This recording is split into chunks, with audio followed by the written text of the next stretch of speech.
Helenistik dönemin başlangıcı 3. Aleksandros'un yani Büyük İskender'in ölüm tarihi olan M.Ö. 323 olarak alınır. Dönem sonu ise Helen anakarasının Roma Cumhuriyeti tarafından işgal edildiği M.Ö. 146 olarak kabul edilir. Tabi bazı tarihçiler 3. Aleksandros'un imparatorluğundan kalan son devlet olan Ptolemaios hanedanlığının Aktium Savaşı'nda yenilgiye uğrayıp yıkıldığı tarih olan M.Ö. 31-30 tarihini de dönemin sonu olarak kabul ederler. Öyleyse şöyle söyleyebiliriz. Helenistik dönemi M.Ö. 330-30 arasındaki dönem olarak tanımlayabiliriz. Bu dönem M.Ö. 330'da İskender'in Pers egemenliğine son vermesiyle başlıyor ve M.Ö. 30'da Augustus'un kazandığı Aktium Savaşı'yla da Helenistik dönem sona ermiş oluyor.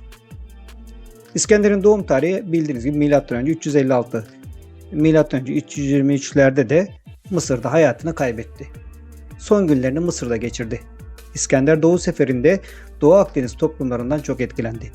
Bu etkilenme sebebiyle Doğu Akdeniz ve Mısır esintilerini içinde barındıran Helenizm ortaya çıktı. Helenistik seramikten bahsettiğimiz bir senaryoda Helenizm ve Helenistik kelimeler ne anlıyoruz? Önce buradan başlamalıyız. Helenistik dediğimizde ister istemez aklımıza hemen Helen toplumu gelir. Arkeolojik açıdan Yunan denildiğinde aslında kastedilen Hellas değildir. Hellas'ta Helenler yaşar. Yunanlar ise aslında Batı Anadolu'da yaşayan halkları tanımlayan genel bir ifade. Yani aslında tabi o dönem için konuşuyoruz. Yunan eşittir Hellas değil. Arkeolojik açıdan bu böyle ancak Ege Havzası kültürleri elbette birbirinden etkilendi mi? Etkilendi. Bu etkilenmeye örnek olarak İskender'in Doğu kültürünün şaşasından etkilenmesinden camı Doğu Akdeniz ve Mısır'dan alıp batıya götürmesini, cam ustalarını burada görevlendirmesini örnek olarak verebiliriz. Helenizm ya da Helenistik kavramını bilimsel bir terim olarak ilk kez Alman tarihçi Johann Gustav Droysen kullanmıştır. Bu kelime Droysen tarafından Helen anakarasında yaşayanların baştan beri kendilerine verdikleri isim olan Helen sözcüğünden türetilmiş ve 19. yüzyıl ortalarında kullanılmıştır. Droysen bu kavramla 3. Aleksandros'un M.Ö. 4. yüzyılda istila ettiği topraklardaki kolonileşme hareketini ve kültürünün yayılmasını ifade etmek için kullanmıştır. Öyleyse Helenizmin tanımlamasını şu şekilde yapabiliriz. Büyük İskender'in Asya seferleri sonunda Hindistan'a kadar yayılmış olan Yunan kültürünün Yunanistan sınırları dışına çıkıp Akdeniz bölgesi ve Ön Asya'da Doğu kültürleriyle karışmasıyla meydana gelen yeni bir uygarlık dönemine verilen isimdir. Bu kültür İskender'in Asya seferleriyle başlamakta ve Mısır'ın Romalılar tarafından alınmasıyla son bulmaktadır. Helenistik seramikten önce kısaca Güney İtalya'da bahsetmek lazım. Güney İtalya M.Ö. 5. yüzyıldan itibaren siyah figür tekniğinde, kırmızı figür tekniğinde ve beyaz zemin tekniğinde eserler üretti. Güney İtalya'da M.Ö. 750'lerde başlayıp 550'lere kadar süren bir Grek kolonizasyonundan bahsediyoruz. Bu kolonizasyon sırasında çömlekçiler de orada üretimlerine elbette devam ettiler. Hellas'tan giden göçmenler arasında çömlekçi ustaları da vardı. M.Ö. 5. yüzyılda Güney İtalya'nın seramik pazarına hakim olduğunu biliyoruz. Bu dönemde bu anlamda Attika biraz daha geride kalıyor. Kerç limanında bile bir sürü siyah figürü tekniğinde esere rastlanmış. Bu dönemde İtalya'nın Napoli bölgesinde bulunan Lusenya, Campania ve Apulia gibi bölgeler Sicilya ile birlikte öne çıkıyor. Helenistik dönemde Anadolu'da biraz daha Attika kökenli seramikler yansıyor. Örneğin Batı yamacı seramikler olarak adlandırılan bir grup var ve bu grup seramiğe Orta, Kuzey, Güney ve Batı Anadolu'da birçok noktada rastlıyoruz. Doğu Anadolu bölgesinde pek rastlanmıyor. Apulia bölgesinde ele geçirilen bu volütlü krater örneğiyle devam edelim. Bu eserler genellikle M.Ö. 4. yüzyıl sonlarına tarihlendiriliyor. 4. yüzyılda polikromiyi yani çok renkliliği de görürüz. Yani beyazın haricinde siyah veya kırmızı, yeşil, mavi, altın yaldızlı özellikle çokça kullanılmıştır. Bu gelenek bir süre daha devam ettirilmiş. Bu eserlerde dikkat çeken bir başka özellik de Güney İtalya seramiklerinde eklenti figürlerinin olmasıdır. Bu eserlerde kabartmalı kısımlar sonradan ekleniyor. Bu eserler çok kaliteli ve sanatsal açıdan üstün eserler. Bu dönemde Anadolu'da bu tip eserler açıkçası çok görmüyoruz. Hatta hiç görmüyoruz. Aplike tekniği denilen bu teknikte figürinler ya da bezemeler sonradan ekleniyor. Teknik şöyle, çarkta çekilen seramiğe daha önce kalıpta şekillendirilen figür ya da mask suyla ısıtılarak yapıştırılıyor. Bazen kulpla birlikte figürün tamamının da kalıpta yapılmış bir şekilde olduğu da olabiliyor. Bu teknik 4. yüzyıl eserlerinden itibaren yaygınlaşmış. Helenistik Attika ve Helenistik Anadolu eserlerinde çark yapımı ve kalıpta yapılmış ve aplike eserleri görebiliyoruz. Bu üç özelliğin ya tamamı ya da ayrı ayrı eserlerde karşımıza çıkıyor. Kalıplama sadece motifler için değil, aslında bazen kabın tamamının da kalıpta üretilebildiğini görüyoruz. 4. yüzyıl seramikleriyle ilişkilendirilen bu üç yöntem, yani çarkta yapım, kalıplama ve aplike, Helenistik dönemde de görülüyor ve hatta Roma'ya kadar da devam ediyor. Kalıplama tekniği seri üretim sağlarken aynı zamanda standartlaşmayı da sağladığı için büyük bir avantajı var. Yani aynı tip ve modeldeki ürünlerden çok sayıda ve hızlıca üretilebiliyor. Siyah firnist üzerinde açık devetüyü renginde boyayla yapılmış kıvrık dallar ve yapraklar var. Bu aslında Helenistik dönemde çokça gördüğümüz bir uygulama. Helenistik dönemde figürler azalıyor, küçük boyutlu. Özellikle Anadolu eserleri böyle. Figür olarak da özellikle erkek savaşçılar, Amazon figürleri, bunlar küçük bir şekilde ve bitkilerin arasına serpiştirilmiş durumda. Erosları Helenistik seramikte çok da görüyoruz. Kıvrık dallar, yapraklar, en çok da üzüm salkımları, asma dalları çokça betimleniyor. Kalp biçimli sarmaşık yaprakları Helenistik dönemde çokça karşımıza çıkıyor. Hatta eserin Helenistik döneme ait olduğunu oradan da anlayabiliyoruz. Belirleyici bir özellik yani. Küçük bir alabastron, bir parfüm kabı. Gövdesinde bolca yiv bulunuyor ve damarlı bir gövde yapısı var. Siyah firniste ek olarak kırmızı ve beyaz boya kullanımını da görüyoruz.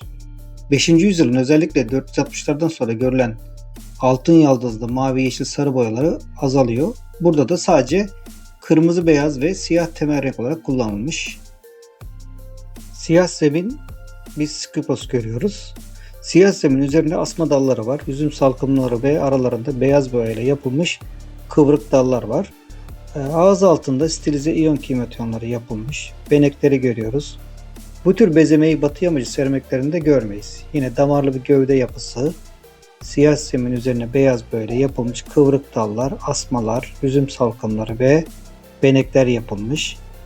Dikkat ederseniz kulpları düğüm atılmış gibi işlenmiş. Helenistik dönem eserleri daha keskin hatlara sahip, daha keskin işlenmiş dönüşleri olan eserler. Mesela bunda Yunus figürü var. Helenistik dönemde Yunus figürlerini Batı yamacı seramiklerinde görüyoruz. Anadolu'da da kandiller üzerinde Yunus figürlerini görürüz. Gümüş metal bir kase, kabartmalı seramiklerin yapılmasının nedeni metal işçiliğinin Helenistik dönemde yükselmesi. Mısır o dönemde metal işçiliğinde çok yüksek bir seviyede olduğu için çömlekçiler metal eserlerden esinlenerek kalıplama tekniğini kullanıp kabartmalı seramikler yapıyorlar. Yani kabartmalı seramiklerin çıkış noktası aslında metal eserler. Çünkü bir metal esere, bir gümüş kaba, bir bronz kaba herkes sahip olamıyor ama pişmiş toprak bir esere herkes sahip olabiliyor. Daha ucuza mal ediliyor. Ayrıca yine benzer formları veya bezemeleri camda da görüyoruz. Camda da aynı şekilde etkilenme söz konusu. Helenistik dönem sanatçıları eserlerin üzerine ismini yazmıyor. Helenistik dönemde insan figürleri zaten az. Mitolojik sahneler ise neredeyse yok. Sadece belli başlı gruplar, küçük figürler şeklinde görülüyor. İşte Amazonlar, Eroslar, erkek savaşçılar, mitolojik figür olarak bunlar karşımıza çıkıyor. Kuşlar, geyik, keçi, bunların üretimi ise devam ediyor. Bunun sebebi olarak 4. yüzyıl salgınları ve Güney İtalya'nın pazara çok hakim olması gösteriliyor. Ancak tabi dönem modası da olmuş olabilir bu figür azaltma işi. Helenistik dönemde altın yaldızlı bezemeyi pek görmüyoruz. Bunun yerine artık ten rengi boya görüyoruz. Unutmadan kısaca İskender'in ölümünden sonraki oluşan konjonktüre bir bakalım, yani Diyadoklar dönemine.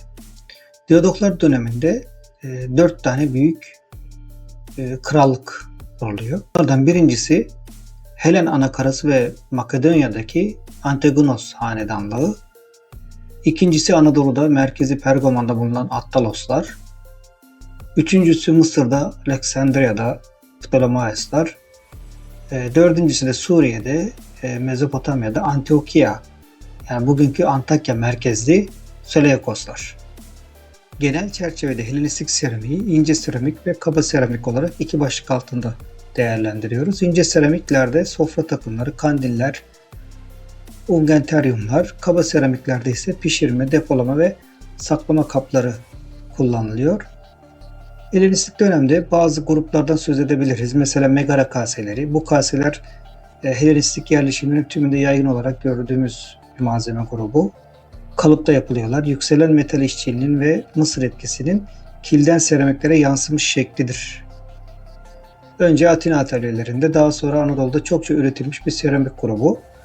Anadolu'da yapılan kazılarda, Helenistik tabakalarda megara kaselerine çokça rastlıyoruz. Bu kaseler iç kase olarak kullanılıyor. Diğer bir grup Batı Yamacı seramik grubu. Bu Atina Agorası'nın Batı Yamacı'nda yapılan kazılarda bulunduğu için adını oradan almış. Güney İtalya seramiklerine benziyor. Keskin dönüşlü kulpları, keskin hatları, aplike bezemeleri ve ağız kenarında profilleriyle karakterize.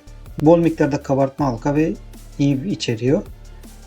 Hadra hidriyaları var. Bu grup seramiklerde Mısır'daki bir mezarlıktan adını almış. Bezemeleri Batı Yamacı seramiklerini andırıyor. Kremasyon gömülerinde sıklıkla kullanılan bir grup. Kandiller var. Birinci binde de olmasına rağmen tabi Helenistik dönemde de kalıp yapımı kandilleri görüyoruz. Laginos çok yaygın olmamakla birlikte Helenistik tabakalarda çıkıyor. Eğlence amaçlı testiler, kireç beyaz renkte. Ungertaryumlar uzun boyunlu, uzun ayaklı, hafif şişkin karınlı parfüm kapları. Gündelik hayatta kullanılan bir kap. Mezarlıklarda sıklıkla karşımıza çıkıyor. Mutfak kapları var. Yine kurşun finizli kaplar. Bu bölümde Helenistik dönem seramiğine kısa bir giriş yaparak genel hatlarıyla bir çerçeve çizmeye çalıştık. Ayrıntılarına diğer bölümlerde devam edeceğiz.